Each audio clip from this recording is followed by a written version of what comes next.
What if an entire continent prayed the same prayer at the same time while an outnumbered fleet faced certain destruction?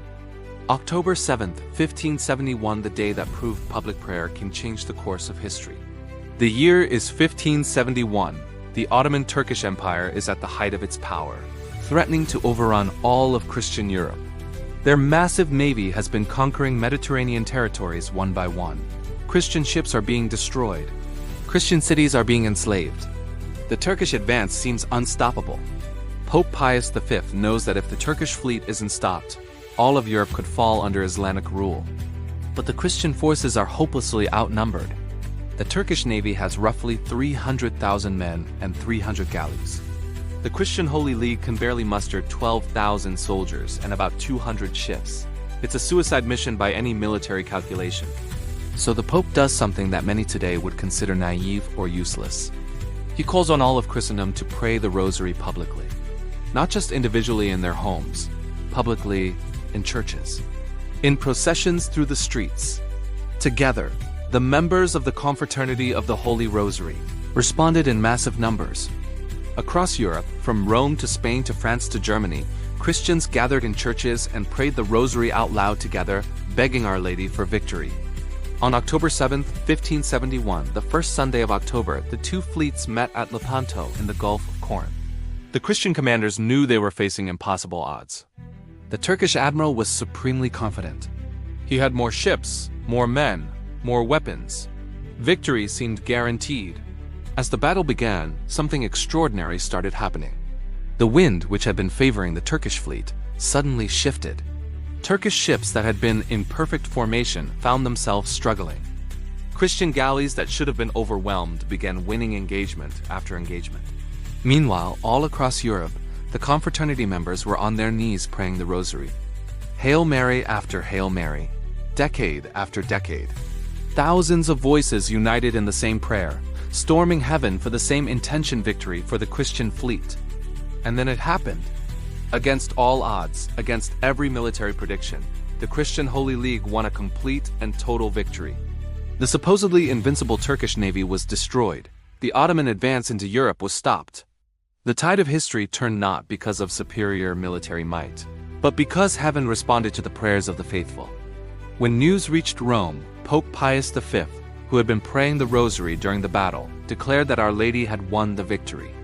He established the feast of Our Lady of Victory, later renamed Our Lady of the Rosary, to be celebrated on October 7th every year. 2 years later, Pope Gregory XIII issued his document on the Rosary. And in that document, he made a stunning declaration. He stated that we must believe on pious faith that the public prayers and processions of the members of the Confraternity of the Holy Rosary were largely responsible for the great victory at Lepanto. Think about what he's saying.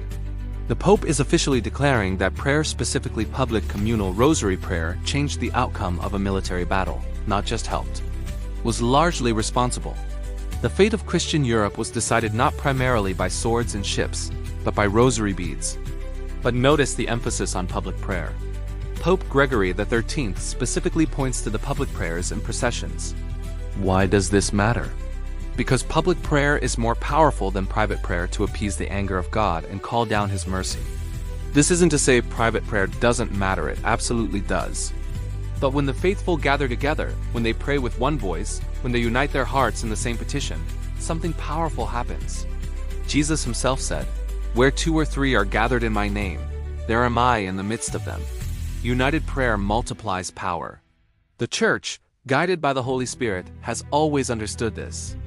That's why, as Pope Gregory XIII noted, the Church has always advocated public prayer in times of disasters and general distress.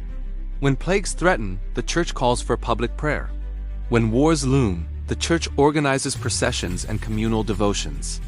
When heresies spread, the faithful gather to pray together. Lepanto proves this isn't just tradition or superstition. It's spiritual reality.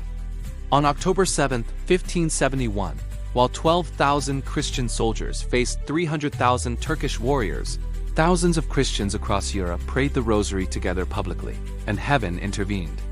So what's the lesson for us today? First, that public prayer matters. When Christians gather to pray the Rosary together in churches, in homes, in prayer groups, that prayer has power beyond what any individual prayer can accomplish. Second, that the Rosary specifically has been given to the Church as a weapon in times of crisis. It's not coincidence that the greatest naval victory in Christian history came while the Rosary was being prayed publicly across Europe. Third, that we should trust the wisdom of the Church. When the Church calls for public prayer, when popes throughout history have promoted the Rosary, they're not just maintaining nice traditions, they're giving us weapons that actually work. And finally, that our current times need the same response. We face our own crises, spiritual, moral, cultural, political. And just like in 1571, the solution isn't just better strategies or stronger organizations, it's prayer, public prayer. The Rosary prayed together with faith, so find a Rosary group. Join or start public Rosary processions. Pray with your family out loud. Unite your voice with other believers. Because the same Our Lady who defeated the Turkish fleet at Lepanto when Christians prayed together can defeat whatever threatens us today, if we have the faith to storm heaven together.